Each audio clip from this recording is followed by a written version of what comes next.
kasal para sabihin kayo na habang buhay.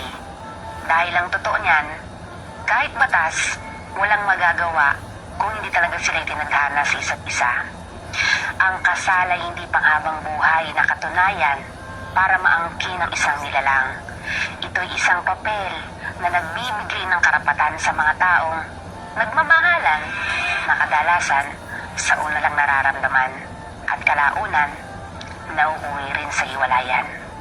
Dala ng hindi pagkakaunawaan, hindi porket kinasal ka sa isang tao, habang buhay mo nang makakasama ito.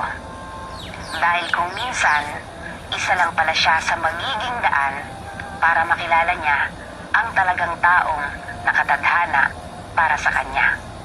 Kinikilala man ng Diyos at batas ang bisa ng kasal, pero iba pa rin ang bisa ng dalawang taong itinadhana talaga. At may real talk tayo dyan. Yung ibang mga nagsasama na, mas naniniwala sa kasabihang kung tayo talaga hanggang dulo, kahit anong mangyari, tayo pa rin. Yung tipong masaya na sila sa ganoong setup ng pagsasama. Yung kahit walang kasal, pero tanggap ang isa't isa. Yung kontento at may respeto. Kahit walang kasal, pero alam nila yung salitang tiwala at pagmamahal.